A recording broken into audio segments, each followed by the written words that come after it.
Selanjutnya, untuk mempertanggungjawabkan keuangan dana BOS itu sendiri, apa ya yang harus dilakukan oleh sekolah? Dalam lampiran Permendikbud nomor 1 tahun 2018 tentang petunjuk teknis bantuan operasional sekolah, dijelaskan lengkap terkait pedoman laporan pertanggungjawaban keuangan dana BOS. Dalam pengelolaan dana BOS ini, sekolah harus menyusun pembukuan secara lengkap sesuai dengan standar pengelolaan pendidikan yang telah ditentukan, meliputi: pertama, BKU atau buku kas umum.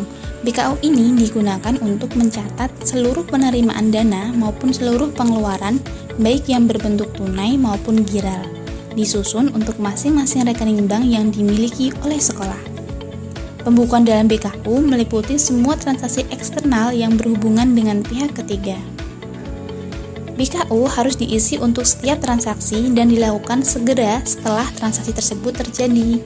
Dan jangan lupa, transaksi yang dicatat dalam BKU juga harus dicatat dalam buku pembantu yang bersangkutan, seperti buku pembantu kas, buku pembantu bank, maupun buku pembantu pajak. Selanjutnya, formulir yang telah diisi harus ditandatangani oleh bendahara maupun kepala sekolah. Untuk lebih jelasnya, format BKU dapat dilihat pada link berikut ini. Kedua, buku pembantu bank atau BPB. Berfungsi untuk mencatat transaksi penerimaan maupun pengeluaran yang dilaksanakan khusus melalui bank. Nah, untuk penyusunan buku pembantu bank ini, sumber informasinya dapat berasal dari transaksi eksternal maupun internal yang dilakukan melalui bank. Selanjutnya, untuk setiap akhir bulan, BPB harus ditutup dan ditandatangani oleh kepala sekolah serta bendahara, begitu pula dengan BPB yang diproses secara komputerisasi. Untuk mengecek kebenarannya, pastikan saldo akhir BPB harus sama dengan jumlah uang kas yang benar-benar ada di tangan dan saldo kas yang dilaporkan dalam buku kas umum. Contoh format BPB bisa dilihat pada link berikut ini. Ketiga, buku pembantu kas atau biasa disebut BPK. Berfungsi untuk mencatat transaksi penerimaan maupun pengeluaran yang dilaksanakan khusus secara tunai. Pembukuan dalam BPK dilakukan per transaksi dan ditandatangani oleh bendahara serta kepala sekolah. Nah, dokumen ini harus disimpan di sekolah dan diperlihatkan kepada pengawas, tim manajemen BOS kabupaten atau kota, dan pemeriksa lainnya apabila diperlukan. Di akhir bulan, buku ini juga harus ditutup dan dibuatkan berita acara yang telah ditandatangani oleh kepala sekolah, bendahara, serta komite sekolah. Untuk format BPK bisa dilihat pada link berikut ini. Keempat, buku pembantu pajak.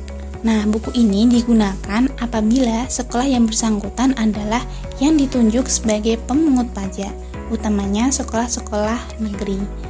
Nah, buku pembantu pajak ini berfungsi untuk mencatat semua transaksi yang harus dipungut pajak serta memonitor atas pungutan dan penyetoran pajak yang bersangkutan. Biasanya pajak yang dibukukan meliputi pajak penghasilan pasal 21, pasal 23, serta PPN. Paling lambat untuk setiap akhir bulan harus ditutup dan dihitung sisa pemungutan pajak yang belum disetor ke kas negara. Untuk format lengkapnya bisa dilihat di link berikut ini.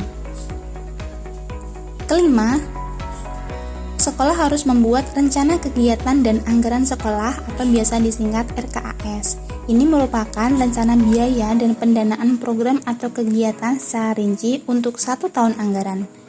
RKAS ini berfungsi sebagai pedoman kerja atau kerangka acuan dalam mengembangkan sekolah.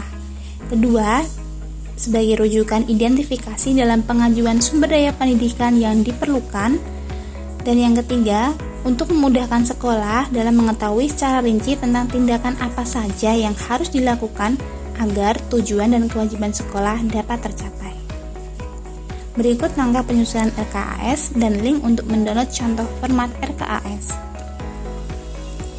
Terakhir, sekolah harus menyertakan bukti pengeluaran sebagai bentuk pertanggungjawaban yang bisa berupa kwitansi, faktur, dan bukti pembayaran lain yang sah. Untuk setiap pengeluaran dengan jumlah tertentu, dibubuhkan materai yang cukup sesuai dengan nominal biaya materai. Tidak hanya itu, bukti-bukti pengeluaran wajib disetujui oleh kepala sekolah dan dibayar lunas oleh bendahara. Semua jenis bukti pengeluaran disimpan dengan rapi sebagai bahan bukti dan bahan pelaporan. Berikut contoh bukti pengeluaran dapat langsung dicek di link berikut ini.